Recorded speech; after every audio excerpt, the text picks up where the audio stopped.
Guess who just lost to Mr. 297? The whole car ahead. Like I got on the 360. Like he's literally his whole car in front of me. And he counts it out. I'm in third gear. Because we're sitting here brake boosting for 15 minutes and you can't get the right damn gear and RPM. Cool, so finally I stick my hand out just 1, 2, 3. Okay, you know? good. Yeah, and then you go, right? And then he won. And then there was a wave. That sucks, man, because I was having such a good morning. Like, you know, RS and then... Stock RS, by the way. He didn't even beat it by a car. Because I was really disappointed. Because the dude kept jumping, bro. I need to hit up Ryan and say, yo, like, turn Yusa's car down. Like, his ego right now is ridiculous. He don't need this. I don't even have kill map on. Turn it down. Yeah, me either. I don't either. Yeah, I mean, I'm on daily map. Well, put it on. Put it on and then let's actually line up next to each other. I want you to think not you're faster, bro. What do you mean I want you to think you're fast? I want you to think it. Yeah. Okay, I'll show you guys the video. That's sure.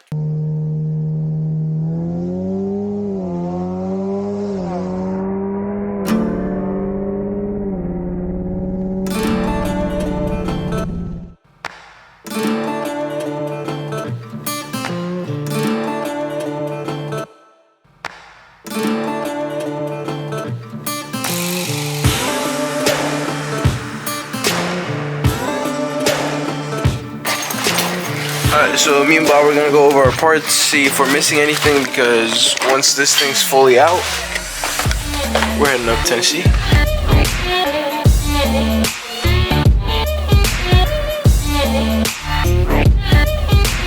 What we got going on here, this is another little project we're gonna get ready to rock and roll on. This is a Miata. Oof. Oof. Yep. 2.5 Duratec. Yep. No boost? No boost. Going away from boost. Road course. Currently has boost. Yes. Leaving boost behind to get displacement. I think there's a shirt somewhere that says like no replacement for displacement.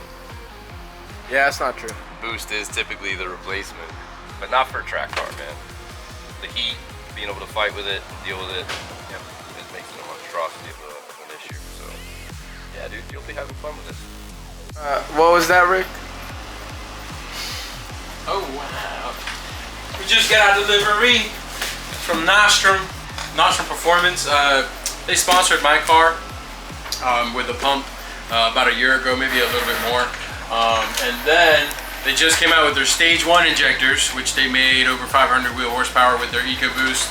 So we're looking to do the same, hopefully, or at least close to it, with the new 4 performance cams that we got, and then now the new stage 1 injectors from Nostrum. So shout out to Nostrum. We're gonna do a lot of testing with these.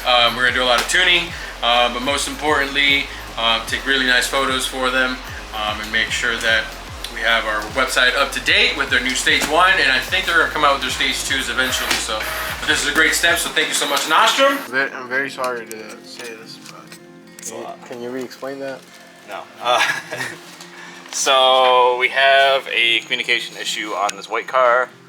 High-speed CAN network is down for some reason, whether it's a broken wire or something has been tapped into that shouldn't be tapped into, or something. There's been a lot of hands in this car and we're trying to get right. So got the entire circuit laid out here. I just gotta... God damn, Cody. Just gotta chase connectors and start resistance and load testing some wires. And Ford was just trying to replace his... BCM. Yeah. Yeah, that wouldn't have fixed anything. Oof. The BCM's the only thing that passes me for the car. It's a little bit easier when you're young.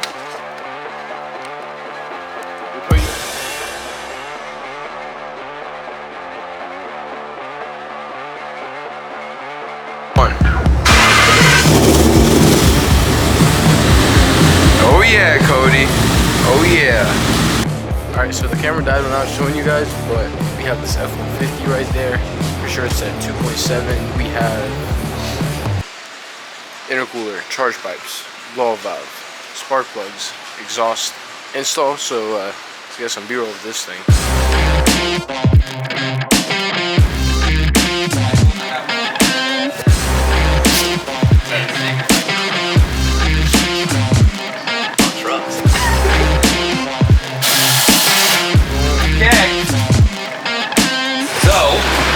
Ready to start it up?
with this one?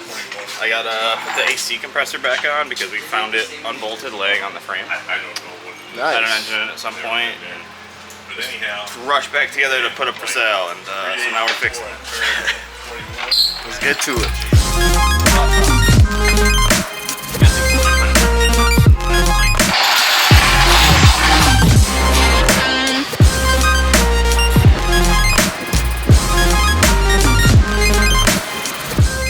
Goodies in the back, finishing up the white car. Kind of wanted to go over our top 5 mod list again. It's been a very long time since we've talked about it, since we've mentioned it at the shop. So right now we got 2 ecos that have been, you know, tested, proven multiple times, raced a bunch of high horsepower cars, and they both exceeded our expectations every single time. So for a lot of you guys who have always been wondering what should you start with, what should be the first top mods essentially, and we do have a blog post about it. I will include it in the description, but just for the sake of adding more content and more, you know, information in the video, one of the first things we're always going to recommend to everyone is a maintenance kit. That's a kit we put together here at Parker Performance. That is simply your low pressure fuel sensor, purge valve, and spark plugs. The reason why we upgrade all this is most, I think 2020 and under ecos came with the standard low pressure fuel sensor, and that would fail all the time, stock from Ford, with you having power at it or without power at it. So these would fail and it would cause the EcoBoost. These tend to fail a lot from Ford, and the spark plugs that came from Ford, as you can expect, if these two are going to fail, spark plugs aren't going to be any better. So we like to upgrade that stuff. When we upgrade the low pressure fuel sensor and purge valve, they usually last a lot longer, and you do get codes when they do fail. With the spark plugs, we upgraded to the NGKs. Those are a step colder plug, so when you're starting to tune and throw power at it, it handles it pretty well. I have it on my car, Bobby has it on his car. We've not had an issue whatsoever. And then the next thing that we want to talk about is the tornado kit. So that's your intercooler right here, and that's your CV Fab charge pipes, one side here, one side there, and your Raceport Turbo Smart blow valve. And that is probably one of the biggest blow valves you can get on the market. They are very loud, and they're very big, obviously, compared to like any other blow valve on the market. Second thing we would definitely recommend for you to add is third thing is a UPR dual valve catch can. That's because compared to any other catch can on the market, these usually tend to last a lot longer, simply because if you look at the size of this thing, it's a lot bigger compared to all the other catch cans on the market. And if you guys can tell, it has 3 lines, so it can catch the oil from 3 different places. Again, unlike most of the catch cans on the market, they're either smaller or they have 2 lines, so it doesn't catch as much oil, if that makes any sense. After that, a lot of people always talk about intakes and what should you do, which one's the best bang for your buck, which one's not too expensive, which one is actually going to help the car. And we've all kind of came to the conclusion that this is not OEM. I just have a Ford sticker on it. So we just came to the conclusion that the aerate kit that we have on our website is honestly ideal. You get the aerate or K&N filter, you put it in here, and then aerate tube, and that's it. This basically costs half, if not a little bit more, the cost of a lot of intakes, like the one Bobby has on his car. And that is the full aerate intake. So not just the tube and the drop-in filter, that's the whole package. After you're done with the mods that I told you about, you would want to typically start tuning the car. So what we recommend is a Cobb Access Sport with a PD tune from Ryan. We also have that on our website. So basically, once you do all the bolt-ons and the maintenance, like the UPR dual valve catch can and maintenance kit, like I told you guys, you can start throwing power at it. So start with tornado kit, and then get an intake, and then get a tune. And once you're tuned, all you want to do is buy a CV Fab downpipe, because we do not recommend running downpipes without having a tune on it whatsoever. So after you do all the other mods and maintenance that does not require a tune, you get a tune, then you put a downpipe, then we can add an exhaust, and we can add a turbo, and we can add an upgraded external wastegate. There's a lot, but those are basically our first top mods that we always recommend to everyone around, and you will find them. What's up, boss man? How you doing? You good? Right, her. Alright, so Jay and Jackson went to FD Orlando. They vlogged their whole experience, which was very dope. Ricky was editing the video. He just finished it, so I'm going to include a little bit in the vlog just to, you know, tease you guys a little bit. So I hope you guys enjoy it, and stay tuned for the full one. All right, what's up, guys? We are here. Jackson and I are here at Formula Drift Orlando. We are here today. It's Friday, and we left the boys back at the shop. Thank you so much for holding the fort down for us, guys, so that Jackson and I could come out here and enjoy the Formula Drift event. We got him these tickets for his birthday. So if you haven't said happy birthday to my boy, say happy birthday to him already, all right? I just figured we'd stop here and do the intro video because we saw a Parker Performance bannered up EcoBoost here in the parking lot. Thought it was really cool. You should be getting some, if you got your S-550 here in the parking lot, you're gonna get some business cards from Jackson and I. But we're gonna get this thing started. We're gonna go inside, see what's going on. It's evening, so I think it's like practice tonight and then autograph session and stuff like that. So stay tuned, guys. We'll have a lot of stuff for you.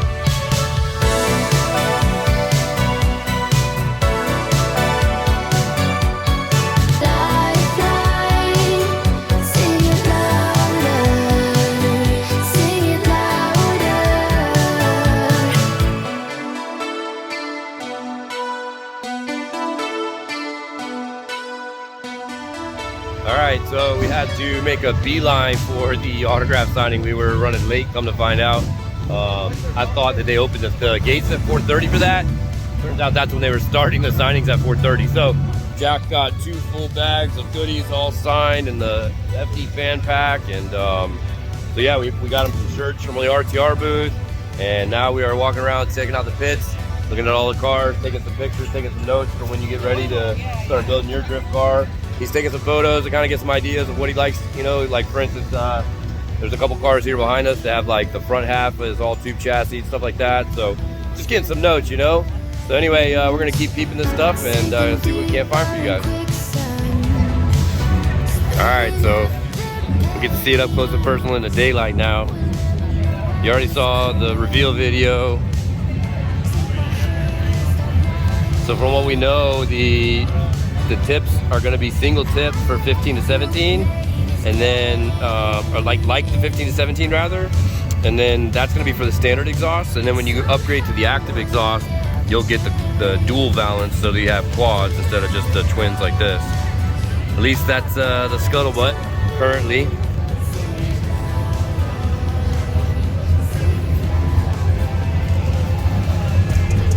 This color is fucking awesome though. The little drift brake deal.